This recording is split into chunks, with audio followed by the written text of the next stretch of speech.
We start with breaking news. Hawaiian Electric just announced minutes ago that it may be forced to do rolling power outages because of a shortage of reserves. Here's a live look outside at Honolulu, and it's been pretty damp, dark, and wet for most of the day here on Oahu. HECO says 2 large generating units at the Waiau power plant went offline this afternoon and are not expected to be back online tonight. Now, making matters worse, supplies from solar energy systems are low because of all the heavy cloud cover and rain. Now, the first outage would begin in just about a half hour in the Pearl City, Waimalu area, and then most of Leeward, Oahu at 6 o'clock tonight. From there, the outages move into town, then East Honolulu every half hour. Residents and businesses are asked to conserve power until 9 o'clock tonight. If you happen to lose your electricity, make sure you have our news app so you can still watch our newscast for updates on the situation. Raging waters took over roads in West Oahu as that cold front brought heavy rains and dangerous flooding to parts of the state. Our weather team has declared today a first alert weather day. This was the situation near the Makaha Valley Towers apartment complex this afternoon. The rapids trapping cars and washing away large rocks and debris. And take a look at these pictures of the flooding in Waipio. You can see just roads covered in mud near Coal Ridge. This is about close to the Waipio Costco. Just a river on the main road where people are driving through. I was like, wow, it's pretty muddy too because it's a new project. So I figured that's probably why it's flooding, because nothing holding back the water. Nobody has any yard yet. And from where he could see, he says it appears there was no major damage to the homes in the area. And take a look at this, the downpours in Nanakuli. That large roof of the 76 gas station at the 7-Eleven on Farrington Highway suddenly collapsed. So far, we haven't heard of any major injuries from that incident. We have team coverage tonight on the severe weather and its impacts. Our chief meteorologist, Jennifer Robbins, is tracking the storm, but we begin with Eddie Dowd, who's live in Nanakuli with the latest. Eddie.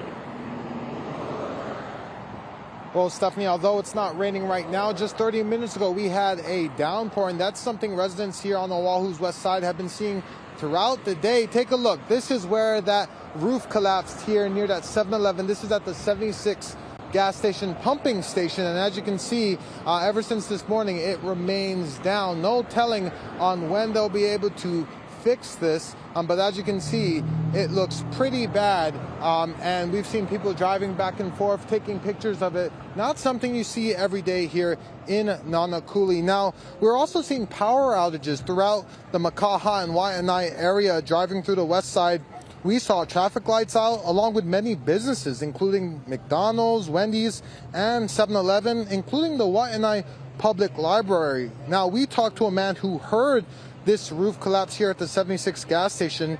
He says he believes it wasn't the rain, but the wind that caused it. Not the rain, but the wind. The rain was, it's going, but the wind that made the one thing go down. Now, down the road at Makaha Beach, a huge river is cutting through the beach there. We spoke with residents who tell us this morning it was all sandy beach. Now, as you can see, it's a huge waterway going into the ocean.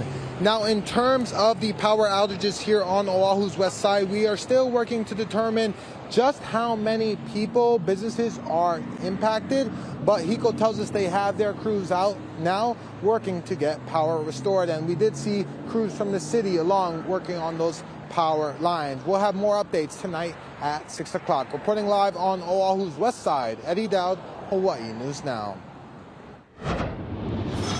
Thank you so much, Eddie, for that report. Incredible to see those images. As far as rainfall totals, they were substantial on the west side. We're talking about 10 inches of rain over West Oahu. That's something we don't see every day. And localized, it was up to 12 inches of rain. You can see for the rest of us, it highly depended on where you were, anywhere from a ½ an inch to 5 inches over the Garden Isle, up to 6 inches of rain over the Ko'olau Mountains. But it was the west side that got the most rain.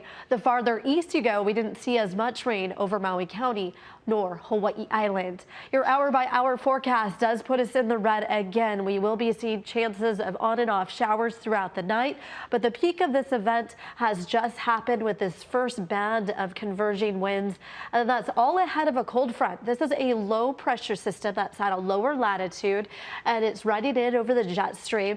It's a cold front that'll be coming in from west to east. The cold front itself is still northwest of the island chain, but we're seeing these south winds that continue to bring some moisture in, and that's why we're seeing some heavy pockets. Unstable south winds will continue through tomorrow. Some pop-up showers, some thunderstorms that will occur as well, but we'll be tracking this into the evening hours. Right now, a little bit of a lull. This band of moisture now will be moving over towards Molokai, where the heaviest of the showers will be. I'll take a deeper look at that coming up shortly. Let's check in with Jonathan and First Alert Traffic.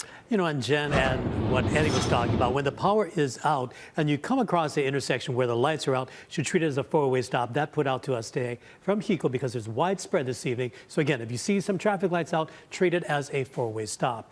Getting to some other incidents you should be aware of. Right now in the heart of the Salt Lake area, we're told of a road closure. This is on Ahua Street, closed from Kilihau all the way to Aloha, and that is due to flooding. It's getting a little bit better, I'm told, but as of right now, it's still closed. Also, we have a report of a stalled vehicle. This is on Farrington Highway and the Kahuali'i Street area. That's also being cleared out as we speak. And lastly, I want to tell you about one other accident, H1, the exit to the Kania Road exit. That's causing a minor tie-up as we speak. Your First Alert Traffic on Hawaii News Now. Stephanie, back to you. Thank you so